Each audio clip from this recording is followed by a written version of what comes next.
All right, guys, so we are back and we got a wicked video in store for you guys today. One lure, one spot, one day. We're gonna keep it real simple today. We're gonna be trying out the brand new bait from Fat Pack Baits. We got the Cross Minnow right there, absolutely wicked. This comes in a 3.5 and a 5.2. The specific color is Threadfin. It's a new type of plastisol to where when it hits the lighting just right, it turns almost violet as it's kind of rolling in the water column. So super cool, something a little bit different, a little more unique. And the rig that we got to set up on is the covert rig. That's also a new technique, new rig by Fat Pack Baits as well, and it is a perfect pairing with that little cross minnow. So we're focusing on this today. Let's see what we can do. Let's get out there, let's go crank them. All right, y'all, so as you can tell, we are at the canal. It is as dirty as can be because we got absolutely thrashed by storms. Shoot, the last week and a half, and it just dirtied up every single canal system here in the valley. It can actually be fairly difficult to catch fish in ridiculously murky canals. So what better way to try a new subtle lure than not the best, conditions. This little bait's gonna resemble baby bass. Is that a fish? That was weird. That felt weighty. I wanted to be super careful with it at first, because I don't have a spinning rod, and ideally you want to throw this on a spinning rod or a BFS, something a little more subtle, medium light. Let's see. I'm just trying to use it as just a subtle profile in that water column. It looks good. I mean, there's just a little tiny flash with it. Kind of bounce it along, it kind of rolls back and forth. Looks juice, but is it enough juice to get bit? These covert rigs are super cool too, guys, because they come in a 1/4 ounce, 3/8 ounce, and also a 1/2 ounce. So it kind of covers every single portion of the water column that you would want to fish. And when we're talking about the cross minnow, when it comes to the 5.2 inch, you can even throw that thing weightless and kind of subsurface burn it, almost like a skinny dipper from Reaction Innovation, just because that thing, just the plastic alone, weighs 3/8 of an ounce. So you're gonna be able to launch it. You got the back current, so it pushes all the way down and then it swoops around and goes right back up into this pocket. So a lot of times there'll be a lot of fish sitting up in that back current. I mean, same tactic can be used at lakes, ponds, creeks, rivers, whatever. Oh my gosh, dude, that bait looks ridiculous down there. It looks really good.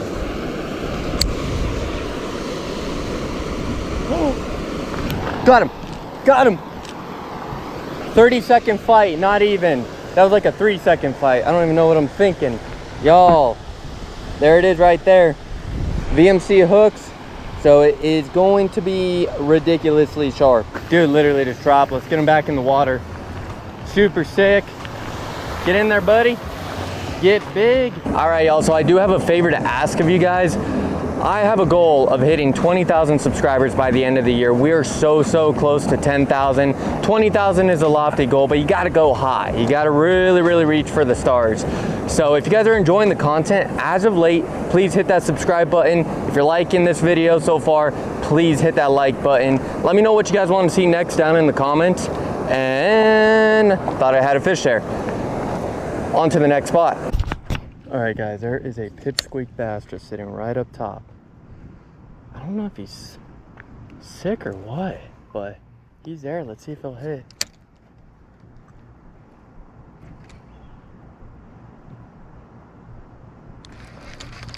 It don't look bad.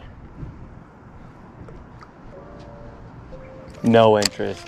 I don't know. I don't think this guy's doing so good because he is not sketched out at all. I mean, normally a little dinky bass like that's gonna react. I wonder if someone caught him and maybe he swallowed a hook. Cause yeah, he's not scared at all. Yep. I don't know. I'm not even gonna mess with him. I feel real bad catching him. Oh, he's got a bite mark below him. No freaking way. Yeah, no wonder you're up top not feeling so good. All right, y'all, so we got one fish so far. We got a couple bites, cannot complain about that. It's just the bites that we've gotten, they're just tiny fish. That's the only issue. But if we can roam across a 1.5 pound or 2 pounder, 3 pounder, there's some 4s and 5s in here too, not a whole lot of them, but if we can roam by a couple decent fish, I think we will be good to go. There's a channel right there, right up top. That's so weird. That's insane. And then we saw like a little bass that had like half his belly kind of like chomped off, so that's pretty crazy. I don't know. We'll see how fishing is here. It seems odd, but we'll give it a go. I couldn't imagine a 1/2 ounce in this little bait, and or the 5.2.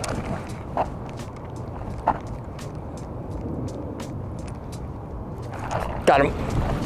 Just popping that thing along in the middle, more toward the bottom. Oh my gosh. Covert rig with, oh, tilapia ate it. Multi-species, y'all. Oh my gosh, check that out. Look how he downed it. Look how he downed that. It's insane. Check that out. Just show this guy off real fast. That is insane. On that little covert rig, tilapia are even hitting it, y'all. It's a good sized bait for a tilapia too to eat. Check that out. That is incredible, y'all. Little freaking tilapia right there.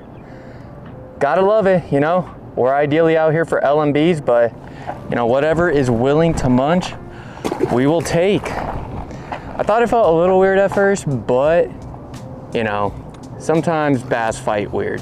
So I was hoping it was a good sized bass.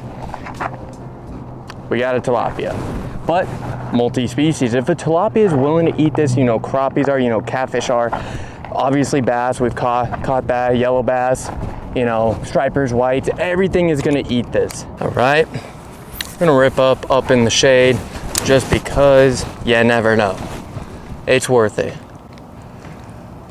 Canals do not have a whole lot of structure, excluding any busted up concrete ladder staircases and the termination points, or if anyone throws grocery carts in there or construction cones.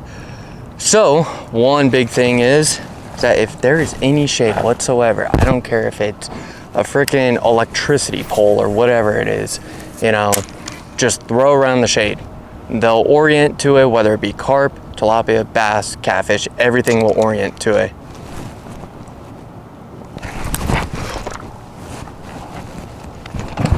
Dude, come on, Drew. I will say there, maybe I just bumped the fish. Maybe that wasn't a bite, maybe I bumped the fish, spooked him. But then again, he actually pulled it down. He pulled that freaking thing down, y'all. That is insane.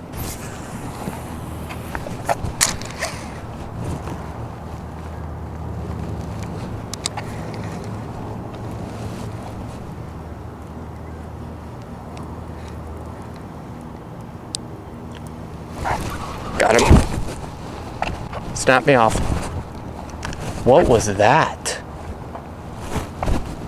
What was that?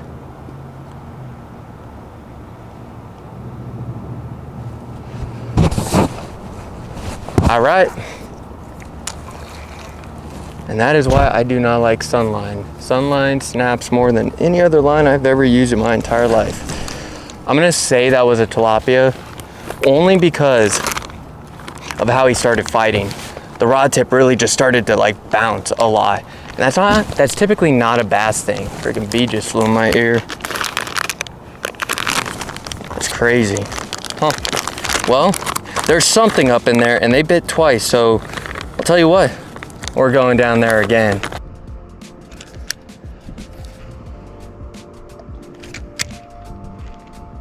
Oh, swimming off, got him. Little guy. Man, there's a lot of little bass. A lot of them. That is incredible, y'all. Insane.